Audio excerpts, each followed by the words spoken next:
नमस्कार, मैं हूं अमित नंद और आप देख रहे हैं समाचार 29 इंडिया। भीम आर्मी उत्तराखंड के प्रदेश अध्यक्ष महक सिंह ने अपने फेसबुक अकाउंट पर एक वीडियो अपलोड किया है जिसमें वो बेरला प्रकरण के संबंध में बने महासंघ से भीम आर्मी का कोई भी संबंध नहीं बता रहे हैं और अपने कार्यकर्ताओं से को निर्देशित कर रहे हैं कि महासंघ की बैठक में ना जाएं। क्या कुछ कारण है क्यों यह वीडियो अपलोड किया गया है?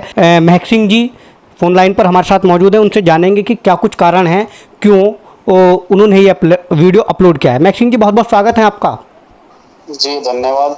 आपके द्वारा एक वीडियो अपलोड किया गया है जिसमें आप बेरला प्रकरण से संबंधित जो महासंघ बनाया गया था उससे किसी प्रकार का कोई संबंध ना होने की बात कर रहे हैं। क्या कुछ वजह रही है? देखिए, समाज के लोगों के द्वारा एक महासंघ का निर्माण हुआ जी, जिसकी मीटिंग संत शिरोमणि सदगुरु रविदास जी के मंदिर टिबड़ी में हुई। जी, वहां पर सबसे पहले, क्योंकि मैं चंद्रशेखर आजाद जी के नेतृत्व में काम करता हूं और भीम आर्मी अपने आप में एक बड़ा संगठन है जो लगभग 19 से 20 प्रदेशों में काम करता है। जी, मैंने सबसे पहले खड़ा होकर वहां जो है सबसे पहले समर्थन किया कि जब समाज के लोगों ने मिलकर कोई फैसला लिया है तो हम उस महासंघ का सम्मान करते हैं और हम महासंघ के साथ हैं। लेकिन कुछ लोगों ने, कुछ तथाकथित संगठनों ने उस टाइम महासंघ का विरोध किया और कहीं ना कहीं उस आंदोलन को भटकाने का काम किया।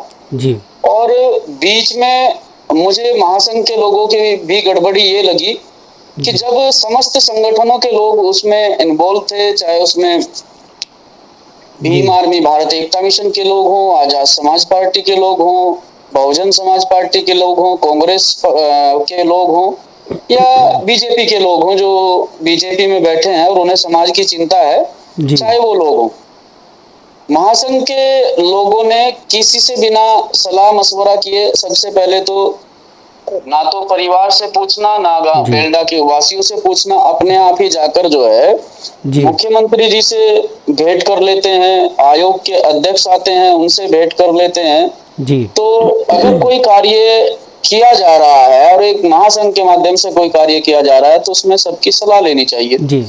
और जब से हम लोगों ने महासंघ को समर्थन किया था तब से आज तक महासंघ के लोगों ने ना तो हमारी कोई बात को सुना है और ना हमारी किसी बात को कोई वैल्यू दी है जी। तो क्योंकि महासंघ बना और महासंघ के लोगों को ऐसा लगता था कि उनके पीछे जो है समाज खड़ा हो गया है और बहुत बड़ी संख्या में वो लोगों को इकट्ठा कर लेंगे, लेकिन उन्हें ये अंदाजा नहीं था कि उनके पीछे समाज जो है उन क्रांतिकारी साथियों की वजह से खड़ा है जो रात दिन समाज में काम करते हैं, समाज के लिए लड़ते हैं और समाज के लिए सड़कों पर आते हैं जी।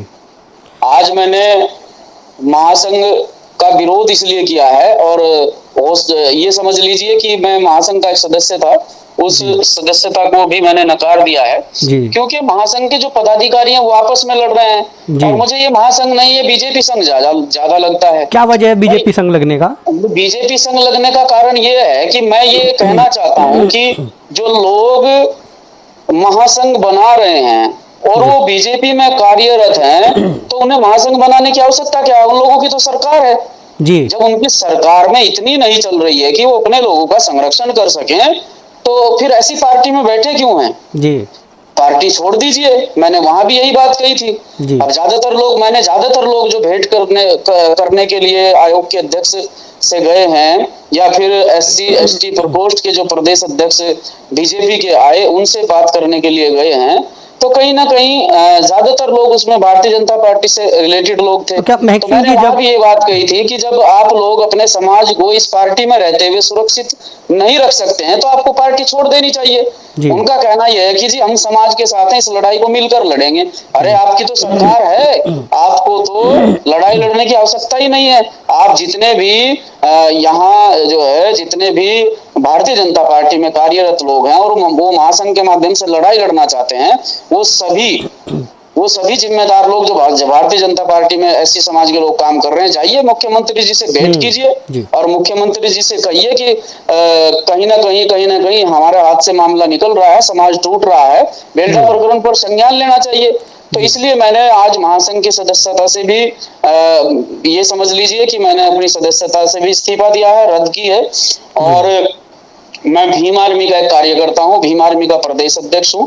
मैंने यहाँ जो है अपने साथियों के सहयोग से, अपने नेता के आशीर्वाद से बहुत बड़े बड़े आंदोलन किए हैं, सीए एनआरसी मैक्सिंग तक जी, लेकर तो बहुत क्या बड़े बड़े आंदोलन किए बेरला हैं। प्रकरण के से संबंध में भीम आर्मी अब कोई आंदोलन करेगी क्या न्याय दिलाने के लिए, क्योंकि आज भी देखिए, पीड़ित बेरला परिवार। प्रकरण से संबंधित लगातार जो है हमारी लगातार आला अधिकारियों से वार्ता चल रही है, कहीं ना कहीं इसमें सफल रिजल्ट मिलेगा। जो मांगे थी उसमें बेरला प्रकरण में पीड़ित लोगों के द्वारा ही सीबीसीआईडी की मांग रखी गई थी, जिसे तत्काल प्रभाव से मान लिया गया है और कहीं ना कहीं उसकी प्रक्रिया चालू भी हो चुकी है। तो मैक्सिंग जी, तो सीबीसीआईडी भीम की आर्मी मांग जो है, रखी है।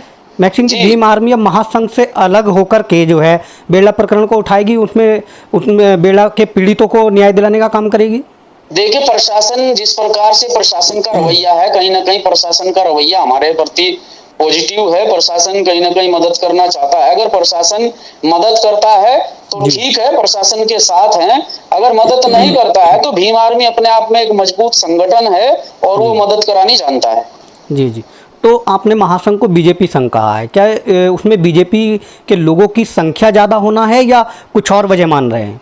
सबसे ज्यादा संख्या तो बीजेपी के लोगों की है। जी मुझे ये बताइए, मैं बार बार एक ही प्रश्न कर रहा हूँ कि जब वो लोग पार्टी में रहते हुए अपने लोगों का संरक्षण नहीं करते हैं, कर सकते हैं, तो ऐसी पार्टी में रहने का फायदा क्या है जिसकी सरकार, जिसके कार्यकर्ता तुम लोग हो। अगर मेरी जी पार्टी की सरकार आए और मेरी पार्टी की सरकार में मेरे लोगों के साथ गलत होगा तो जी। मेरा फिर मेरी पार्टी में रहने का क्या मतलब है? अगर मेरी पार्टी की सरकार रहते मेरे लोगों के साथ में गलत होगा तो। देखा, महासंघ ने जो है 10 दिन का अल्टीमेटम दिया था कि 12 सूत्रें मानी जाए, लेकिन और यदि नहीं मानी जाती है तो उसके बाद महासंघ जो है तारीख तय करेगा, निर्णय लेगा कि महापंचायत के लिए। तो क्या भीम आर्मी इस महापंचायत को सहयोग करेगी यदि महासंघ महापंचायत करता है तो? बिल्कुल, मेरी तरफ से तो मैं ये कहना चाहता हूँ, महासंघ पहले अपने आप को सुधारे।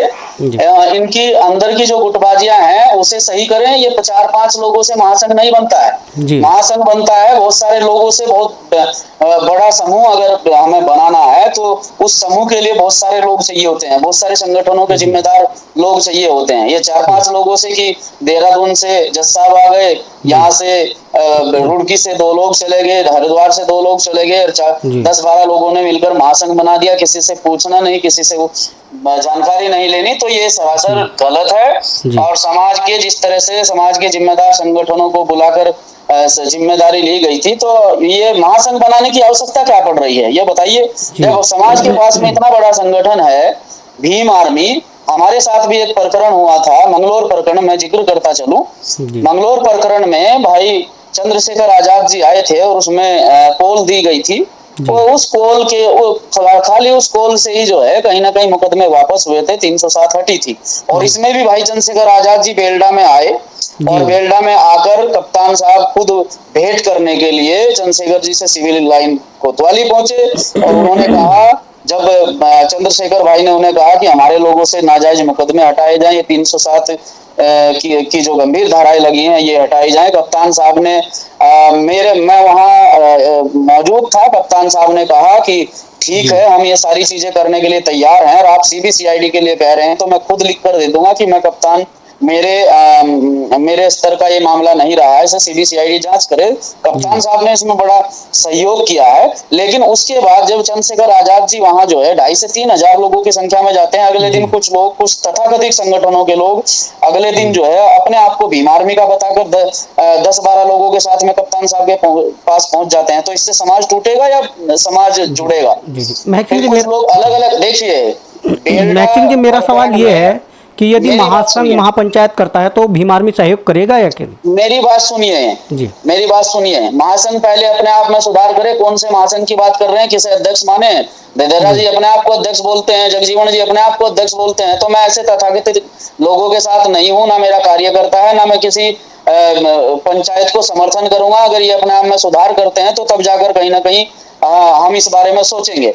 तो मेरी एक बात थी, मैंने कहा कि चंद्रशेखर आजाद जी बेल्डा में आए थे, तब से कहीं ना कहीं माहौल जो है वो सामान्य हुआ।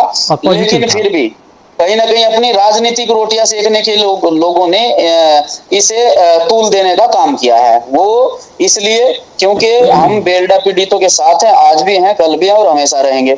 लेकिन बेलडा पीड़ित जो लोग हैं, बेलडा के जो समाज के लोग हैं, वो कहीं ना कहीं राजनीति का शिकार हो रहे हैं।